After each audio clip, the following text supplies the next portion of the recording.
Sir, मैं गीता हूँ। पिछले 8 महीनों से जुड़ी हुई हूँ आपके साथ श्री भगवत गीता के माध्यम से। आचार्य जी, आपका मार्गदर्शन चाहिए क्योंकि जिस अवस्था से मैं निकल रही हूँ, कहीं ना कहीं आप उस चीज को फेस कर चुके हैं। जैसे अगर मैं कहूँ तो कोई भी काम करते हुए अगर हमें पता भी है कि ये सही है, तो भी हम गलत को चुनते हैं। मैं चुनती हूँ। शायद उसके पीछे डर है या स्वार्थ। तो अपने आप से बहुत जगह से लड़ती हूँ। लेकिन मार्गदर्शन कीजिए आप। मुझे पता है आपने कई बार इस विषय में बोला है, लेकिन कैसे उस स्थिति से निकलूंगी आप प्लीज मार्गदर्शन कीजिए। आदत आदत जैसे है बस यार, ज्योतिष कुछ का नहीं। सहारा। आदत है, कुछ और नहीं चाहिए। ज्योतिष का सहारा। मैं एक जगह रहा करता था। जी। तो वहाँ मकान था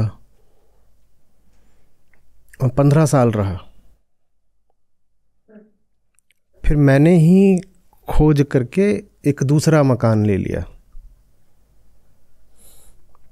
वो उसी सड़क पर आगे जाके कहीं मुड़ के, मान लीजिए 2-3 किलोमीटर और आगे। मैंने ही खोजा है खुद। मुझे ही पता है वो जो दूसरी जगह है मेरे चुनाव की है, बेहतर है। पर जानती हैं क्या होता था? रातों को मैं दूर से कभी लौट कर के आऊँ, गाड़ी चलाता हुआ आ रहा हूँ, 20-40 किलोमीटर दूर से आ रहा हूँ, तो ये जो पुराना मकान था ये पड़ता था और मैं मोड़ के इसके गेट के आगे गाड़ी खड़ी कर देता था। और 2 सेकंड 5 सेकंड के बाद याद आता था कि अब यहाँ नहीं रहते। फिर गाड़ी पीछे करके निकाल लेता था, आगे जाता था। ये कम से कम 6 महीने तक चला। 15 साल तक आदत हो गई थी उसी सड़क पर, उसी जगह पर, उसी घर के आगे खड़े हो जाने की। 1-2 बार तो मैंने खड़े करके हॉर्न भी मार दिया, जबकि अच्छी तरह जानता हूं कि आगे है कहीं। पर 6 महीने लगे दोबारा इस अभ्यास में आने के कि इसको छोड़ना है, इसके आगे निकल जाना है। नहीं तो शरीर ऐसा हो गया था कि खुद ब खुद वो घर जब पहले वाला पास आने लगे तो गाड़ी की गति धीमी होने लगे और सोचने की ज़रूरत ही नहीं पड़ती थी। जैसे मसल मेमोरी बन गई हो। गाड़ी जाती थी, वहाँ होता था, ऐसे खड़ी हो जाती थी। कोई बात नहीं, खड़ी हो गई, अब हम रिवर्स करके आगे ले जाएंगे, कुछ और नहीं कर सकते। गलती तब होगी अगर खड़ी हो गई उसके बाद कहें कि नहीं अभी भी घर हमारा ही है, और हॉर्न बजाते रहें, और हॉर्न ना बजे तो गेट तोड़ के अंदर घुस जाएं। वो सब नहीं करना है। पुरानी आदतें हैं, वो हमारी हस्ती में गहरे घुसते घुसते बुनियाद तक चली जाती हैं। आप जब उनको हटाते हो ना, तो ऊपर ऊपर से हटाते हो, नीचे नीचे वो बैठी रह जाती हैं। समझ रहे हैं बात को? नीचे से हटने में वक्त लगता है। जिसको फ्रॉयड ने कहा था, और बाद में फ्रॉयड के जो पूरा चला है कि सबकॉन्शियस अनकॉन्शियस, वास्तव में वो देह है और कुछ नहीं। देखिए, विचार बदले जा सकते हैं, वो मन के होते हैं। आदत बदलना मुश्किल होता है, वो देह की होती है। इन दो चीज़ों में अंतर करना ज़रूरी है। चेतना सूक्ष्म होती है, शरीर स्थूल होता है। और एक बार शरीर ने कुछ सीख लिया तो वो इतनी आसानी से नहीं बदलता, उसमें अभ्यास लगता है। बात समझ रहे? आप किसी को विचार के तल पर खूब समझा भी दो तो भी अभी वो पूरी तरह नहीं समझ सकता, क्योंकि बात बस उसके मन की नहीं है, बात अब उसकी एक एक कोशिका में घुस चुकी है और उसको वहां से निकालने में समय लगेगा। चेतना ऐसी होती है, समझिएगा। आप इस उदाहरण से शायद थोड़ा बेहतर समझ पाए। कमरे में अंधेरा था, आपको हटाने में कितना वक्त लगेगा? एक लाइट ऑन करेंगे सर, स्विच ऑन करते ही। जोर से बोलिए, आवाज नहीं आई। सर, स्विच ऑन करते ही अंधेरा दूर हो जाएगा। एक पल लगेगा ना कमरे से अंधेरा हटाने में, है ना? कमरे में गंदगी थी, अब कितना वक्त लगेगा हटाने में? बहुत टाइम लगेगा सर। हाँ, यही बात है। अज्ञान सूक्ष्म होता है, चेतना सूक्ष्म होती है, वहाँ काम पल में हो सकता है। पर शरीर में जो चीज़ घुस गई वो स्थूल हो जाती है गंदगी की तरह, वहाँ एक पल में काम नहीं हो सकता। वहाँ आप झाड़ू लगाओगे पता नहीं करोगे, हो सकता है कोने कतरे में घुस गई हो तो वहाँ खुरच खुरच के निकालना भी पड़ेगा। हो सकता है कमरे के कालीन ने गंदगी पकड़ ली हो, उसको बाहर ले जाओ, धो सुखाओ, सब करो। हो सकता है पेंट ने गंदगी पकड़ ली हो तो पूरी पुताई दोबारा कराओ। हो सकता है दीवारों ने दीमक पकड़ ली हो तो उसका अलग इलाज कराओ। बड़ा लंबा समय लग सकता है। जब व्याधि शरीर में घुस जाती है तो समय लग जाता है, लेकिन चेतना के साथ मामला आसान होता है। चेतना की व्याधि अंधकार होती है, अंधकार एक पल में दूर किया जा सकता है। लेकिन सिर्फ अंधकार दूर हो गया इससे काम शुरू हुआ है, काम पूरा नहीं हो गया। काम शुरू ऐसे हुआ है कि जैसे ही अब रोशनी हो जाएगी तो आपको धूल दिख जाएगी। अब काम शुरू होगा सफाई का। तो गुरु क्या करता है? वो अंधकार हटा सकता है। गुरु अंधकार हटा सकता है, धूल नहीं हटा सकता।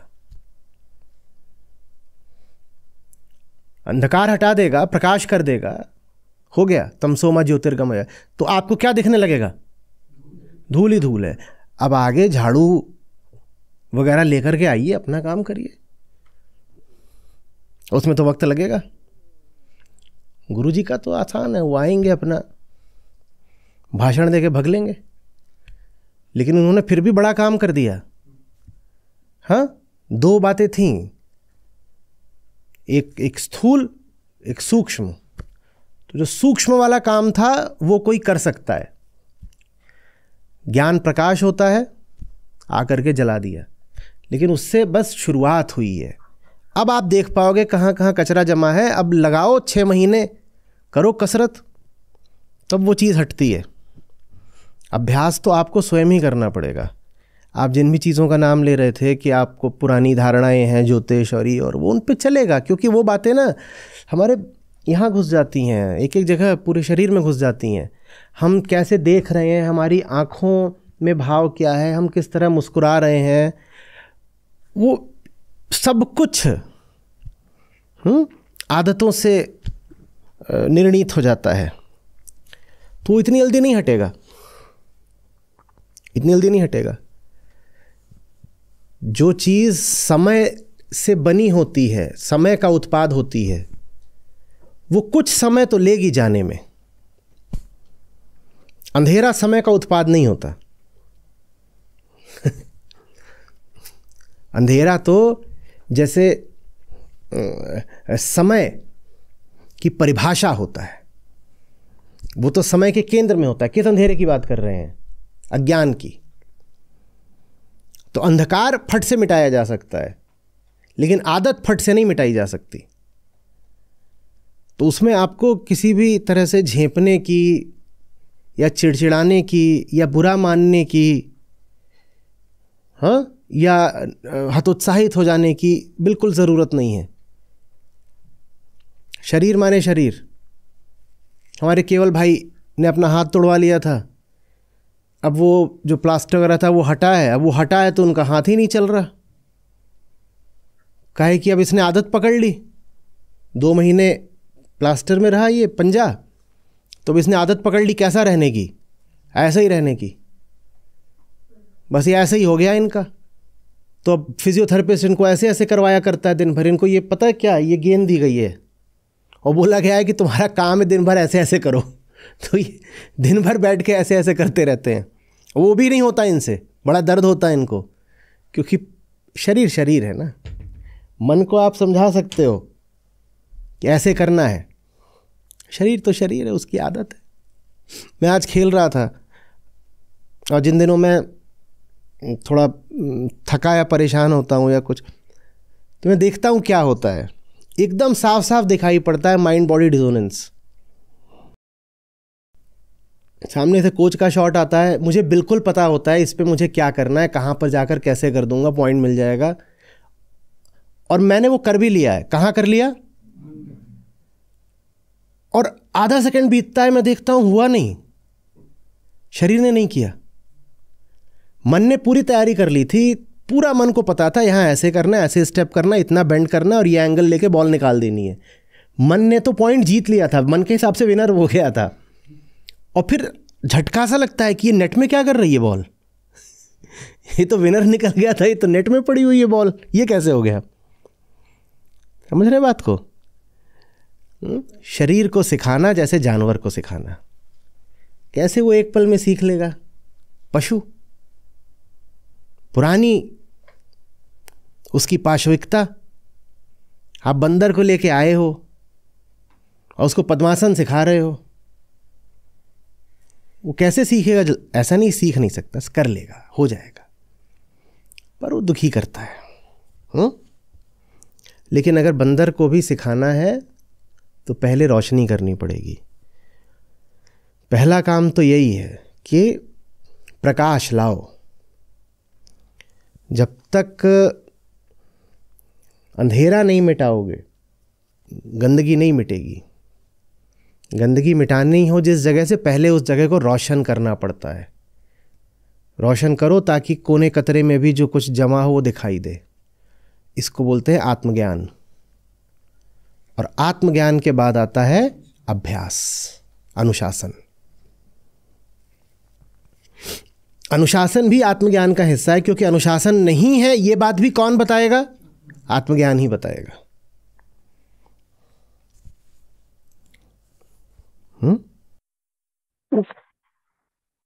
तो अभ्यास कैसे किए जाए आचार्य जी? जितनी बार गलत करो उतनी बार पलट दो, यही अभ्यास होता है, और कुछ नहीं होता अभ्यास। तो आज जब मैंने सारी करतूतें दिखा दी कोर्ट पे, इधर उधर हर तरफ गेंद मार दी, तो सर्विस भी ना हो ठीक से। इधर कुछ दिन से बुखार है थोड़ा, तो कुछ नहीं, खड़ा कर दिया, ले करिए सर्विस, करते रहिए करते रहिए करते रहिए। अब जितनी बार नेट में डालो, कुछ नहीं, नेट में डाला, क्या करना है? फिर करना है। नेट में डाली तो क्या करना है? फिर करना। इसी को अभ्यास बोलते हैं। और जब नेट में जानी बंद हो जाए तो अभ्यास भी बंद। अभ्यास का मतलब ही यही है कि गलत करना है, जितना गलत कर सकते हो सब कर डालो, यही अभ्यास है। बस रुकना मत, जितना गलत करना है करो, रुकना मत। फिर से प्रयास करो कि इस बार शायद सही हो जाए, फिर गलत करो, फिर प्रयास करो सही हो जाए, यही अभ्यास है। और अभ्यास क्या? जो पारखी हो गया, जो विशारद हो गया, जो विशेषज्ञ हो गया, वो थोड़ी अभ्यास करता है। अभ्यास किसको करना है? जो सब गलत पलत कर रहा हो, वही अभ्यास करता है। तो अभ्यास करने का मतलब ही यही कि खूब गलत करो। हाँ, खूब गलत करो और करते चलो जब तक सही ना होने लगे, जब तक सही ना होने लगे। और न लजाओ न शर्माओ। ये क्या है? जानवर की है, हम थोड़ी हैं ये चीजें सीख लेती है, हम क्या करें? हमें क्या पता? घटिया माल। मम्मी मिले किसी दिन तो शिकायत करूं, बहुत पैसे बचाए आपने। थोड़ा अच्छे माल से हमारी मैन्युफैक्चरिंग कर दी होती। एकदम गंधाते माल से बनाया है एक एक इंसान को। 2 दिन ना नहाए तो बदबू छोड़ता है। सोचिए, ये तो माल है हमारा, ये तो हमारा माल है। और फिर हम इस माल से बड़ी उम्मीदें रखते हैं कि ये जल्दी से सीख ले और ये कर ले और वो कर ले। माल हमारा ऐसा होता है कि सुबह मरे शाम तक फूंक ना दो तो पूरे घर में हम कीटाणु फैला दें। यहाँ बहुत लोग मर जाते हैं, उनको जलाते नहीं जल्दी से, वहाँ महामारी फैल जाती है। सोचिए माल कैसा है हमारा। तो ये माल जब अपने लक्षण दिखाए तो बुरा नहीं मानते। पहले से पता होना चाहिए, बुरा क्या मानना है। पहले से पता होना चाहिए कि ये माल एकदम सड़ा माल है।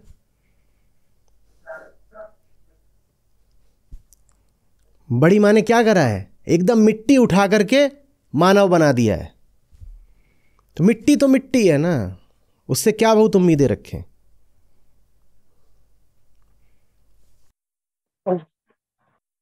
क्या?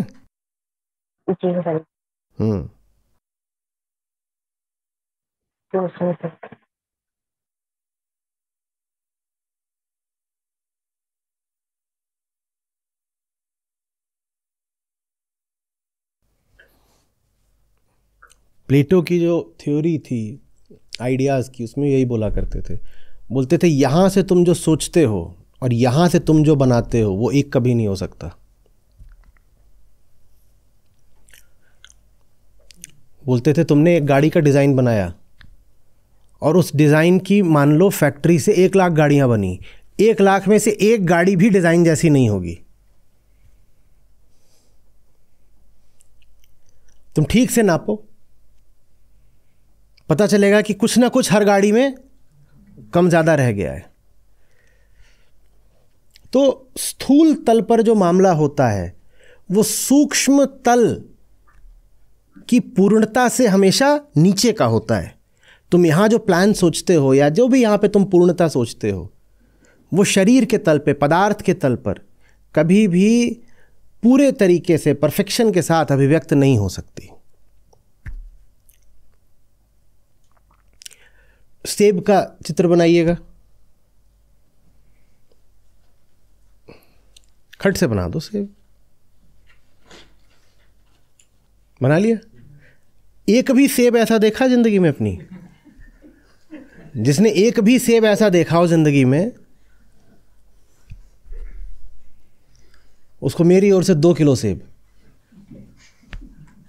एक भी सेब देखा है ऐसा? ये अंतर होता है सूक्ष्म और स्थूल में। स्थूल में जो कुछ होता है वो सदा एक अप्रॉक्सीमेशन होता है, उसमें सदा कुछ कमी रह जाती है। ये तो तुमने ऐसे अनाड़ी की तरह बना दिया। तुम किसी बड़े चित्रकार को ले आओ, वो इतना खूबसूरत सेब बना देगा। बना तो दिया बहुत खूबसूरत सेब, पर वैसा कोई सेब होता नहीं।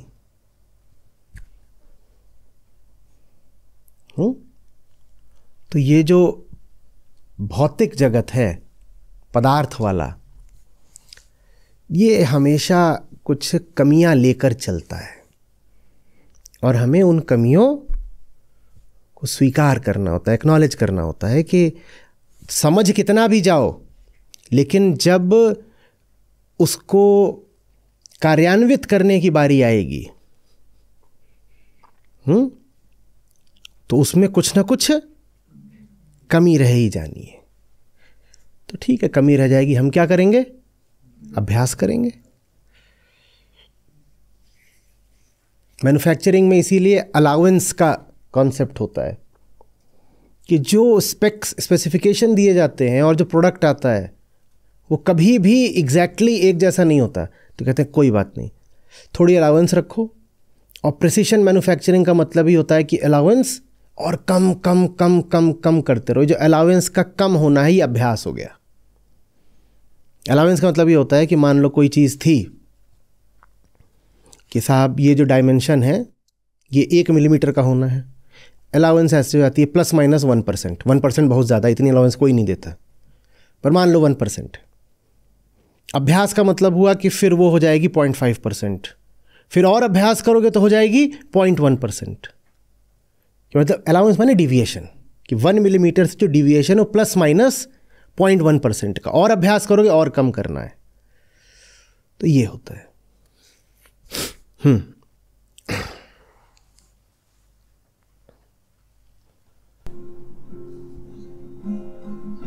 यह तन विष की बेलरी, गुरु अमृत की खान।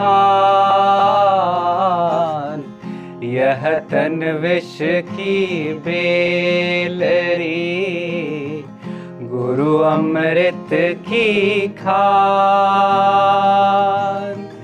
शीश दिए जो गुरु मिले, तो भी सस्ता जान रे साधो, तो भी सस्ता जान। यह तन विष की बेलरी, गुरु अमृत की खान। यह तन विष की बेलरी, गुरु अमृत की खान। शीश दिए जो गुरु मिले, तो भी सस्ता जान रे साधो, तो भी सस्ता जान। 8 पहर 64 घड़ी लागी रहे अनुराग। 8 पहर 64 घड़ी लागी रहे अनुराग। हृदय पलक न बीसरे तब साचा वैराग रे साधो, तब साचा वैराग। 8 पहर 64 घड़ी लागी रहे अनुराग। 8 पहर 64 घड़ी लागी रहे अनुराग। हृदय पलक न बीसरे तब साचा वैराग रे साधो, तब साचा वैराग।